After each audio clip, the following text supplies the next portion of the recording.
Hello and welcome to Caring for Both, a curbside consult series by the American Association of Pro-Life Obstetricians and Gynecologists, or AAPLOG.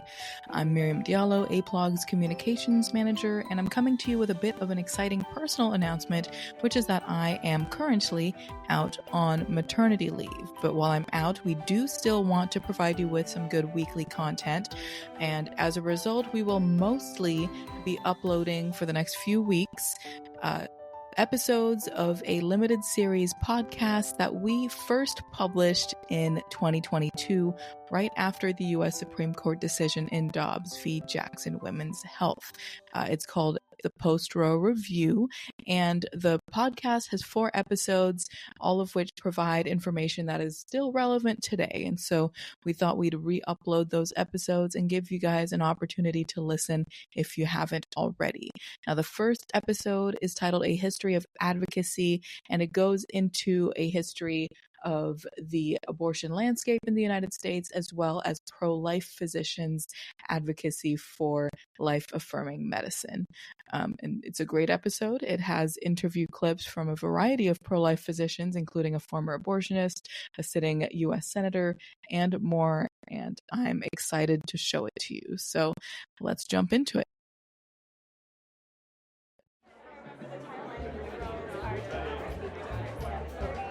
The moment sounded festive, and it certainly was, but as nearly 80 pro-life physicians gathered in a small ballroom across the street from the White House, the gravity of the moment was felt by everyone.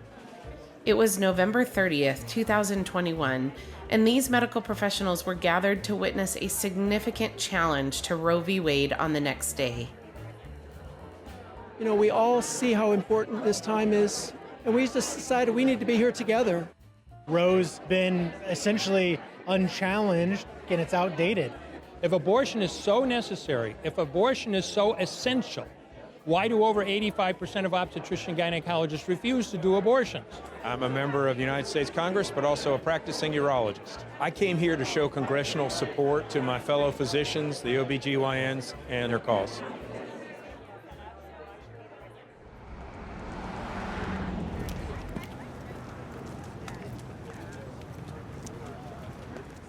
The next morning, we gathered in front of the Supreme Court to witness the oral arguments in Dobbs v. Jackson, a case with the potential to change the legal landscape around abortion.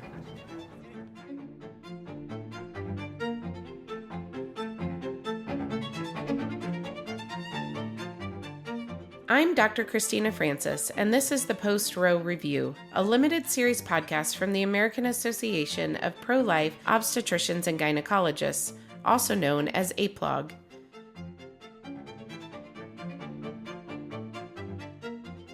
When the tragic Roe v. Wade decision was issued by the Supreme Court in 1973, pregnancies were black boxes.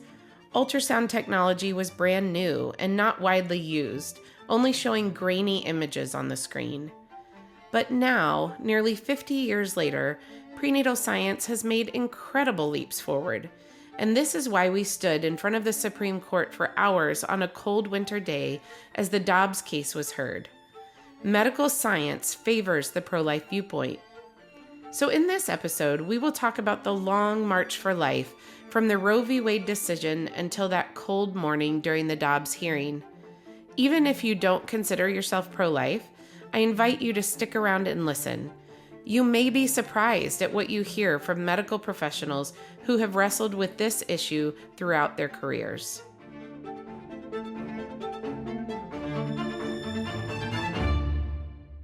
It was great to be training in medicine in the late 70s and 80s because that's when ultrasound came in. And ultrasound has changed everything.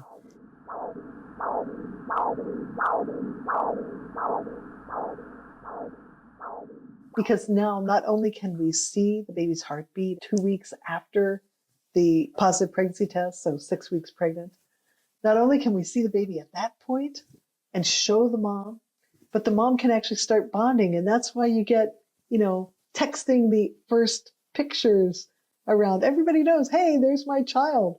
That's AAPLOG's Executive Director, Dr. Donna Harrison. She's been at the forefront of the abortion discussion from the start. As an OBGYN physician, she has a broader social and evidence-based view of this issue than one might expect. In the past, people thought, well, we're really just removing blobs of tissue. But I'm a blob of tissue, as are all human beings, blobs of tissue. What we're removing is a human being who has a separate circulatory system and a separate heartbeat, and separate arms and legs. It makes it clear that an elective abortion is actually ending the life of another human being. The issue here is, do we kill human beings to solve a social problem? Granted, a pregnancy that isn't planned, that comes at a difficult timing, that's a social problem. I'm not denying that it isn't. But I think we have a better way of solving those problems than to say, oh, well, just kill the baby. How about let's make it better for women to be pregnant and working? That would be a great suggestion. And how about let's make childcare available? That would be a great suggestion. We have ways of solving this problem that don't require that we kill each other. The American College of Obstetricians and Gynecologists, or ACOG, has historically been the major medical organization representing OBGYNs in the U.S. In the early 70s, they began to formally pursue a pro-abortion philosophy, and AAPLOG was formed in response to this move, as this represented a major departure from their founding policies and from the viewpoint of most of their members. ACOG submitted what's called an amicus brief to the Supreme Court in the Roe v. Wade case, indicating their support for abortion through this official legal document.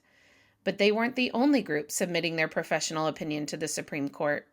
When the pro-life leadership of ACOG realized that ACOG was becoming very pro-abortion, they decided they would submit their own amicus brief. So if you look back in the legal dockets of Roe versus Wade, what you'll find is that ACOG submitted a very pro-abortion amicus brief. And then there was another brief submitted by certain obstetricians and gynecologists, and that was AAPLOG. So after submitting that brief, that's when we incorporated. And we have submitted amicus briefs in every single major Supreme Court decision since Roe versus Wade. That long history of medical advocacy includes 2021's oral arguments before the Supreme Court in the Dobbs v. Jackson case, where the justices will finally be given an opportunity to reconsider Roe v. Wade. AAPLOG not only submitted an amicus brief to the court for this case, we also showed up with nearly 80 medical professionals to stand before the court that day to represent our medical views and expertise. While some in the media called it a publicity stunt because we were there in our white coats, actually, we were all board-certified medical professionals there to represent the science behind the pro-life movement to the public and to the press. AAPLOG is the largest non-sectarian pro-life organization in the world. We serve as a pro-life professional second opinion to demonstrate very clearly that there is a disagreement among OB-GYNs about this issue, and not all OB-GYNs are for elective abortion throughout 9 months of pregnancy. In fact, most OB-GYNs are not for abortion in that they may not go out and protest, but they vote with their scalpel and they don't do abortions.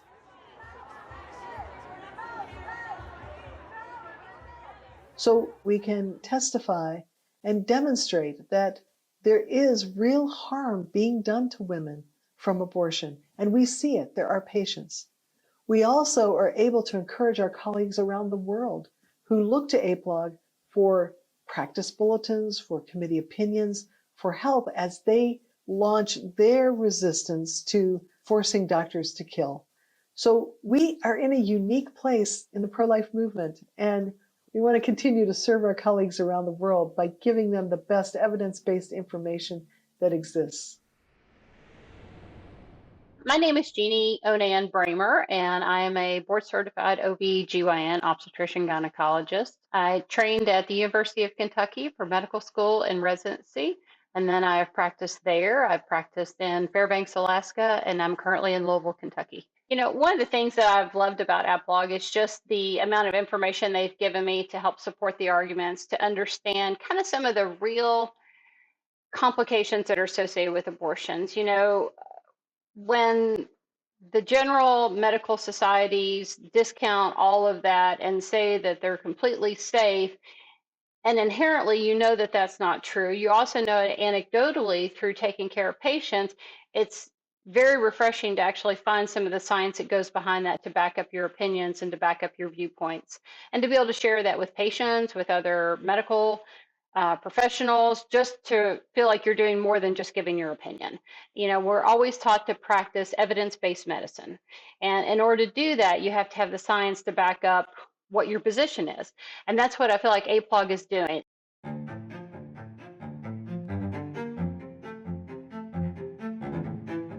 Over the years, AAPLOG has expanded to include physicians, scientists, and allied medical professionals from multiple specialties. But our female members experience this issue as both physicians and patients.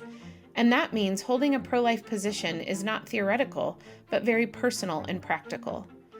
Dr. Kathy Altman's story is a good example of how perspectives can shift as a medical professional gains life experience.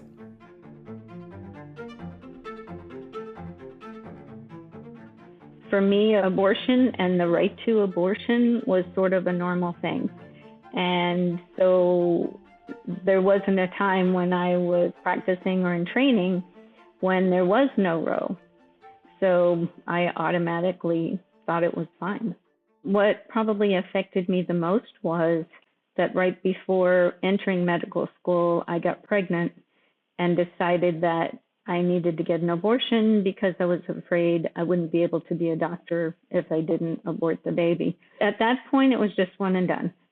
It wasn't until I got to my residency program, which was OBGYN, that I became pretty adamant about abortion rights. And although in my residency program, you could opt out of abortion training, and some of my colleagues did, that was the last thing I wanted to do. I wanted to learn abortions. And not only did I learn the first trimester D&C with suction abortions, now called aspiration abortions, but I also did a special preceptorship with one of the attendings who did second trimester D&E abortions.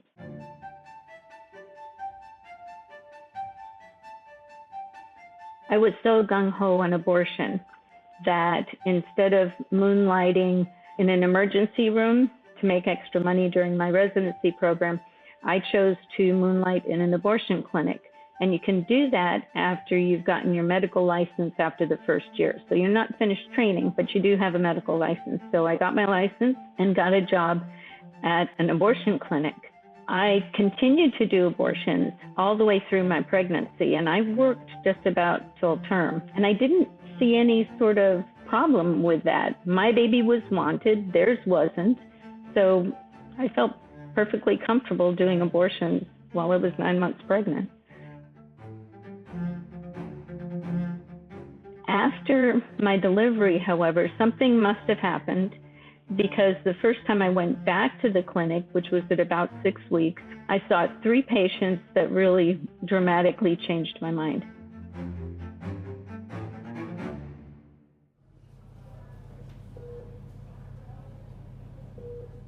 The first patient, I found out I had done 3 previous abortions on when I looked at her notes, and I hadn't been doing abortions that long. So I went to the clinic administrator and I said, I don't want to do this abortion. She's just using abortion as birth control. I've done 3 on her before. And they said, well, that's not up to you. That's her right. You need to do the abortion. And I looked at him and I said, yeah, but I'm the one having to do the killing. The second patient came in with her friend, and after the abortion, the friend said, do you want to see the tissue? And the patient said, no, I just want to kill it. And I thought, what did that baby ever do to you? The third patient was the mother of 4, and she and her husband decided they just couldn't afford another baby. And she cried throughout her whole time at the clinic. And after that, I could not do abortions. The fact that the baby was unwanted was not enough justification for me to be able to kill it. Dr. Altman's life and career were changed because she saw the impact that abortion had on both her patients and herself. Patients may expect that their doctors should have no personal opinions that affect their practice of medicine, but traditionally, doctors took the Hippocratic Oath to first do no harm. Medical practice is grounded in an ethical viewpoint. Because of this, AAPLOG supports the conscience rights of medical professionals in multiple areas. To this end, we have submitted amicus briefs in every major conscience case at the Supreme Court in the last 40 years. We've also been active in testifying at the state level. We've testified on bills in Congress. We have been very active in defending physicians' ability to practice according to the Hippocratic Oath. So this is something that most people may not know, and that is when abortion came around and became the law of the land, doctors less and less often took the Hippocratic Oath. Why? Because the Hippocratic Oath explicitly says, I will not perform an abortion. And it also explicitly says, I will not perform euthanasia. The Hippocratic Oath separates doctors from those who kill. So the healing profession was never meant to kill human beings. And so we advocate for the Hippocratic Oath and for doctors to be able to practice according to the Hippocratic Oath in training and in their practice. It's really important that physicians do have a conscience, because without a conscience, we have a lot of temptations. And the best physicians have a sense of ethics and do things for the benefit of their patient. They put their patient first. And if you start eroding that, then you're going to deserve what you get. And that is a much more mercenary medical system. Though our position is sometimes misrepresented in the media, the fact is that AAPLOG's members are concerned for both patients before us, the woman and her child. And we recognize that there are significant pressures that women face with unplanned pregnancies. Dr. Antherica Lane is a practicing OBGYN in Ohio who sees these issues in her office every day, and she offers a thoughtful and broad perspective on a full range of reasons why abortion seems like a good solution to some patients. In my experience, I found that the women who are expressing a desire for abortion are not expressing this overwhelming need to practice their reproductive right to privacy, but in fact, they are making decisions based on those social determinants of health. And when you look at sources, I've seen Black women are having abortions anywhere from 4 to 5 times that of the white community. That just blew me away. Like, I just thought 4 to 5 times. So if someone were to ask me, what does the pro-life community really need to understand when it comes to considering abortion in communities of color, I just have a few suggestions. Number one, until we develop a comprehensive abortion elimination or pro-life strategy that addresses systemic racism and social determinants of health when it comes to people of color, disadvantaged communities, low-income populations, really our efforts will be incomplete or less effective. Abortion will forever be viewed not as a reproductive right, but as a way out of a potentially difficult and challenging situation. We must begin to address these issues of systemic racism, social determinants of health, and really understand that connection, that relationship to why women are making the decision for abortion. Next, it's important to understand that people of color are not monolithic. Our strategies must be multifaceted. For example, not all Black people are going to agree with what I'm saying today. In the Black community alone, there are differences in socioeconomic status, education, access to care, religious beliefs, etc. And all these differences are going to drive a person's decision to choose abortion over life or choose life over abortion. And so my hope is that in working with AAPLOG and working with the pro-life movement, that I can have some impact on that so that Black children who are conceived will have the opportunity to realize their full potential. And the only way that can happen is if they are able to survive through birth. Advocacy, public policy, and representation are a few of the reasons that AAPLOG exists for medical professionals. But at the top of the show, I said science favors the pro-life perspective. That claim actually merits more than one podcast episode. So we'll look at an overview of research in this episode and then do a deep dive in the next one. As Dr. Donna Harrison says, the last 50 years have seen incredible leaps in scientific understanding and research surrounding conception and pregnancy. There's all kinds of things that we can do now, understanding that we've got two patients and we can treat them. There's great examples of fixing defects laparoscopically, of doing surgeries that close defects in the baby's abdomen. So technology and science has moved a long ways since 1973, despite what one of the Supreme Court justices said during the Dobbs oral arguments, that nothing has changed since 73. A lot has changed since 73, especially in the field of obstetrics and gynecology. And by the way, the Supreme Court invented the whole trimester system. We didn't talk about trimesters in obstetrics and gynecology until the Supreme Court invented this. So out of whole cloth, they created a medical framework that didn't exist before. It's actually sad that Roe v. Wade was decided when it was, because there literally was a boom in scientific discovery and development and looking at this little person inside the womb that followed not very long after that. Now, almost 50 years later, science has made huge leaps, whether we're talking about ultrasound, whether we're talking about understanding neural development and development of fetal pain. All of these various things, science has not stood still, unlike the legal interpretation. That's Dr. David Prentice, Vice President and Research Director for the Charlotte Lozier Institute. The Lozier Institute brings together physicians, sociologists, statisticians, and policy researchers to do both original and interpretive research on a wide range of life issues, and they are a valuable partner to AAPLOG. Basically, my job is to do scientific analysis, medical analysis, lots of research that's being published. So I spend a great deal of my day reading scientific papers, doing analysis, and then trying to write summaries. And a lot of this relates to a lot of the work that AAPLOG's doing on various sorts of things, whether it's fetal pain, early development, heartbeat, maternal mortality, chemical abortion. So we're investigating a lot of the things that AAPLOG is very interested in. Over the last decade or two, there's been a greater focus on what is the scientific reality involved with human development.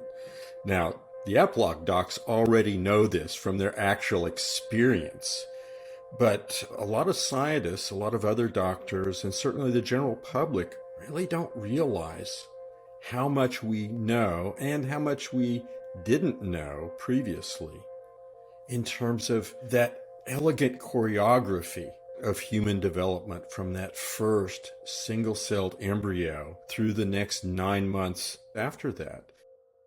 And certainly the improvement in ultrasonography has aided this greatly as well, because instead of those sort of grainy black and white ultrasounds that people used to have, we now have 3D and even 4D ultrasounds. So you can almost watch on TV the development of this little human being.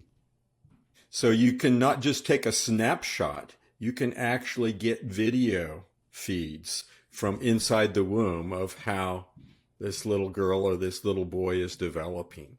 And that's actually been a boom to scientific investigation as well, because you can start to detect behaviors that are occurring in the womb. So detecting the heartbeat at its earliest stage, this is done through what's called Doppler ultrasounds. It's basically the same principle that the Highway Patrol uses to clock you and how fast you're going. For Doppler ultrasounds, they're pinging ultrasonic waves and watching the reflection back. And so you can see movement. You can see the beating heart, even as early as 6 weeks gestation. The abortion landscape shifted dramatically in July 2020 when the U.S. Food and Drug Administration announced that anyone seeking a medication abortion up to 10 weeks into a pregnancy would no longer have to pick up the medication in person or take it in a doctor's presence. That was a temporary move in response to the COVID-19 pandemic. But in December 2021, it made that provision permanent, which, as David Prentice points out, has huge ramifications for the women who take it on their own. In a post-Roe world, they're talking about the majority of abortions would be chemical abortions. The idea supposedly being, hey, I don't even have to see the doctor. I can just accomplish this in the privacy of my own home. And that totally ignores the evidence we already have of not just increased complications with chemical abortion versus surgical abortion, but the significant health risks to women. We're seeing that trajectory already, so that there's been, over the last few years, over 40% increase in the numbers of chemical abortions over surgical abortions. But the scariest part that a number of the Charlotte Lozier scholars have found is that there's an over 500% increase in the number of emergency room visits for these women. This idea of, oh, you do this in the privacy of your home and you eliminate any contact with the physician, significantly increases the risk to the health and the life of the mother. Complications like excessive bleeding, which you'll see even more if they've not seen a doctor and found out, oh, they have an ectopic pregnancy. Other sorts of problems in terms of not being able to accomplish the complete abortion. So they may have significant bleeding and think it's over, but it's not. And they end up still having to go in and get a surgical abortion. This push by Planned Parenthood, what we're looking at in a post-Roe world of all of this chemical abortion, really shows a distinct lack of regard for the health of women, let alone trying to destroy this unborn life. Dr. Jeannie Bramer says that the first thing she wants to know about a newly pregnant patient is where the baby is. Is it in the uterus or is it outside of it? A dangerous situation called an ectopic pregnancy. The best way to know whether this is the case is through an ultrasound. And even though ectopic pregnancies only occur in 2 to 3% of pregnancies, it's too dangerous to assume the pregnancy's location without checking. This is one of the risks that women face when they take the abortion pill without an in-person visit with a physician. Now there's the risk of women trying to have a medical abortion at home that have an ectopic that can therefore rupture, and then, that's one of the leading causes of maternal mortality is a ruptured ectopic. And so now we're giving women access to something that is going to increase their maternal mortality because these ectopics are going to go undiagnosed. Not to mention all the other complications, even if it is in the uterus, even if it is being treated correctly, it's the right gestation and they took the medication correctly, then now they have to pass all the products at home. I actually just saw a patient yesterday who went through a medical abortion 6 months ago.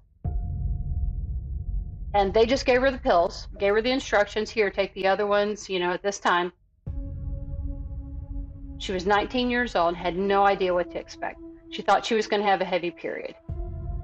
She was on the floor crying, and the bleeding was getting so bad. She was lightheaded. She felt like she was going to pass out. She called. They told her to take more medicine. She finally went to the hospital.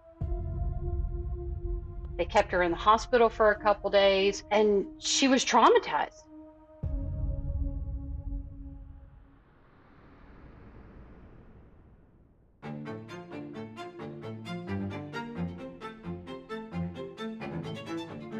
We're building a base of peer-reviewed research because we need to counter the lies of the abortion industry with facts.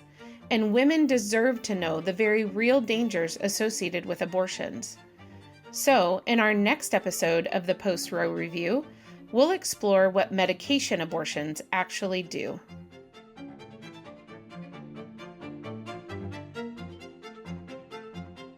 The Post-Roe Review is a production of AAPLOG, the American Association of Pro-Life Obstetricians and Gynecologists. I'm Dr. Christina Francis. For more information, please visit aaplog.org. That's AAPLOG.org.